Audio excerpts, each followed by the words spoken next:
The Wolverines are back in action on Friday against Texas Tech. Nimari Burnett revenge game. Your thoughts? Isn't this also a rematch when you guys played them in the what was that? Redacted. Hmm? I thought we wiped that whole year out. That's what I was told. Don't Did you we also do that? The year we both lost to Texas Tech, don't we just wipe that all out? No, I hold that pain near and dear. Oh, I thought I was told that legacy wise, all we're supposed to remember about Cassius Winston is that he was going to win the national title the year that they were ranked 10th and out of the AP top 25 2 weeks before the season ended and the pandemic killed it.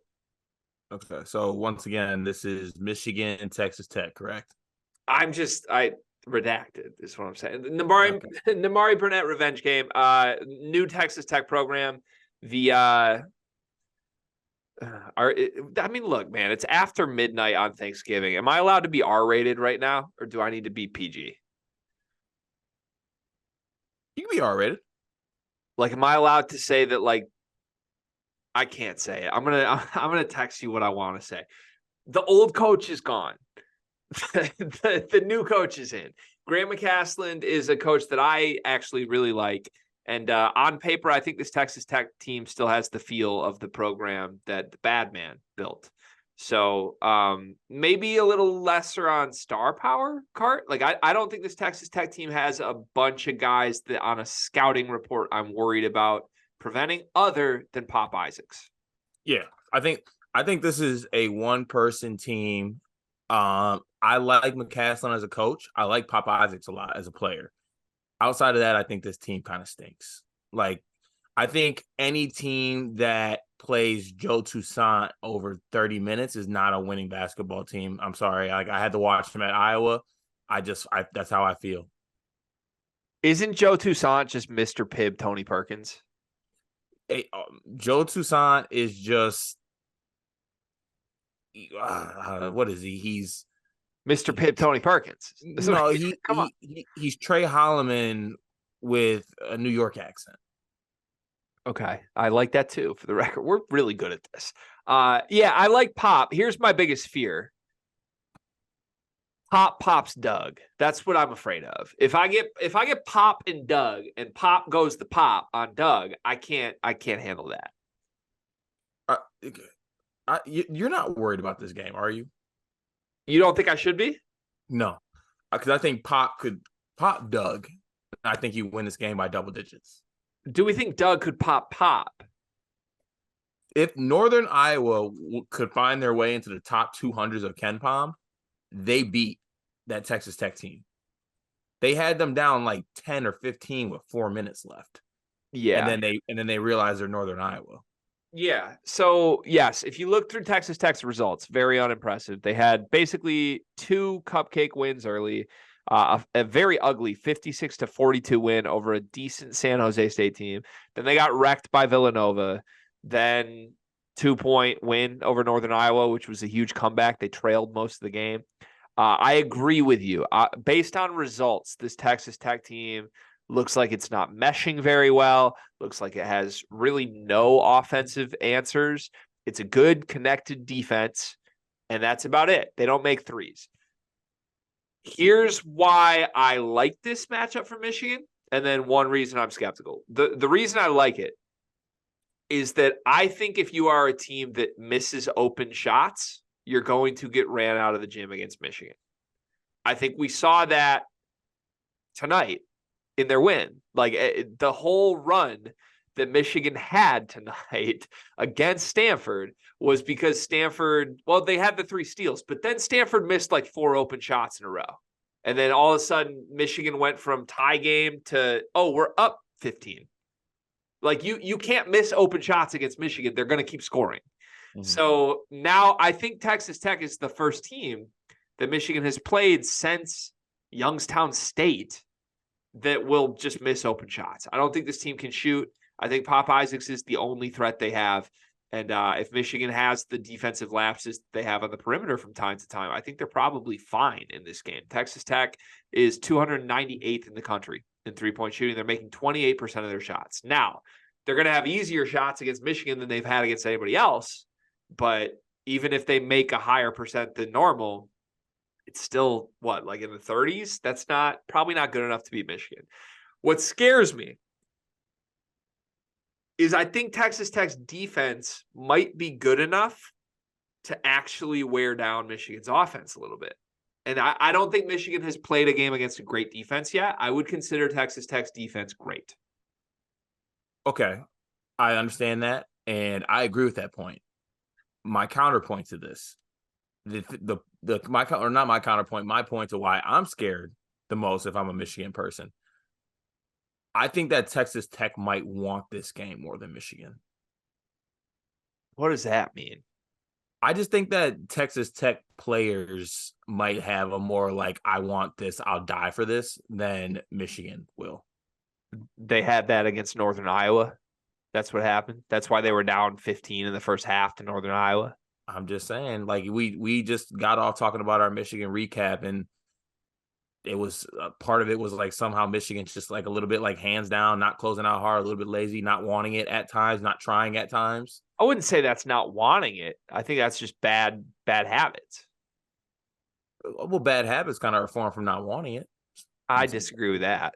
I think Doug wants it so bad that he doesn't know what to do with his hands. That's what I think it is. And by the way, Doug not knowing what to do with his hands is a lot different than Texas Tech's old head coach not knowing what to do with his hands. Just want to be extremely clear about that. Word. I just want to be extremely clear about that. While we're here, I feel obligated to say that. So here I keep calling them the Michigan Hawkeyes. Like I keep doing that. That's going to be a bit. Do you like that bit, by the way? Are you okay with me doing that or no? I'm okay with almost anything right now. I'm kind of broken. So my bit is they're the Michigan Hawkeyes. What scares me here is that we just saw Iowa play a balanced team that has a good defense for the first time this year. They got pieced up by Oklahoma on a neutral.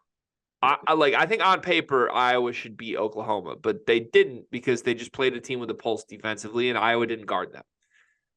That's like if Michigan shows up and just leaves them wide open and all of a sudden Texas Tech gets some confidence again and they have to work for everything on the other end, then yeah, we're in hell. Like that's my nightmare situation. So this game feels like such a game of extremes to me. Like I felt like I'm pretty dialed in on Michigan all season long. I think if you go through like my Dub Club picks, I think I'm like hitting 80% on Michigan things this year and like 30% on everything else. And this is the first game I feel like I have no idea what's going to happen because I would not be shocked if Michigan lost by 20 and they're just stifled defensively and Doug's not ready and he's tired. Quite frankly, Doug's playing 38 minutes a game in back-to-back days. I would not be surprised if Doug puts up a stinker here. Oh, you can cut that in half because he's not really playing on the defensive end. Right. Still, that's a lot to ask for a 5'1" point guard, right? Like Doug's height adjustments throughout all episodes is a hilarious thing to me. Look, I don't make the rules, but if teams are going to let my 4'11" point guard come in and put up 20 and 8 2 times in 6 games, we're going to have a conversation about it. Can I go prediction mode? Is it time for that? Yes, please. All of my concerns aside, is Doug McDaniel suiting up for this game? Yes. Is Olivier Kamwa suiting up for this game? Yes. Is Namari Burnett suiting up for this game? Yes. Then Michigan has the 3 best players on the court, right? Yes. Then Michigan wins this game by 15 points. I kind of feel that same way. That's where I'm at. I think this is, and honestly, if it happens that way, I think Michigan feels so good about themselves going into their next stretch would be Oregon, Indiana, Iowa. Feel great about it. Can you say that? Who do they play next? Oregon, Indiana, Iowa. The Oregon threw me off a little bit. Yeah, I'm sorry. I go back and forth between Oregon. Okay. You ever played Oregon Trail? Oregon Trail? Origami, like is it origami? Like that doesn't feel right. Yeah, I'll let you rock. I think they should win this game by 15, like you said. If they lose, disappointing. This is a team they should beat. Can I go like full-blown homer mode for a moment? Please. Can I read you the next 11 games on Michigan's schedule? Mm-hmm. Texas Tech on a neutral. Say we actually get the win that I'm thinking we have. Mm-hmm. On the road to Oregon, that's a decently tough game, but also Oregon stinks, right? Do they actually stink? Have they stunk this year? I wouldn't say they're good. They're Okay. 4-0. They've beaten nobody but RJ Melendez the night that RJ Melendez was 0 for 11 from the floor. Yeah. Okay. Tough game, I guess, at Oregon. Is it tough? Home to Indiana after that. On the road against the Iowa Hawkeyes as the Michigan Hawkeyes. Eastern Michigan at home. Todd Golden, Florida on a neutral. I have that game circled for a variety of reasons. You guys play Florida this year? Yeah, listen. Just let me run through the games. Texas. You go head that. Wait, how have we not discussed the fact you go head to head with Golden this year? It's been circled. Trust me, it's been circled. It's literally marked on my calendar on the fridge. Texas Tech, Oregon, Indiana, Iowa, Eastern Michigan, Florida, McNeese State at home, Minnesota at home, Penn State, Maryland, Ohio State. My next 11 games, Cart, include 11 teams I don't think are on pace to make the NCAA tournament right now, except for Florida. Todd Golden's the only guy I'm going to see that I think is going to be in the NCAA tournament this year in the next 2 months. This is a critical game. Like if Michigan can just get a blowout win going into that stretch, I know we're not good enough to look ahead, but we're like everybody else might be bad enough for me to look ahead, man. This conference stinks. This non-conference stinks. If Michigan gets through the hard part of their schedule, 5-2, I feel really good about that. 5-2. Yeah, okay. We'll see. We'll see what happens. I mean, I feel like you were saying this, and then you end up losing Long Beach State. Listen, there's a lot of teams in college basketball that have more than 2 losses right now. I wouldn't want to be them personally. Like if I had to choose, I personally would not choose to root for a team that has more than 2 losses 3 weeks into the season.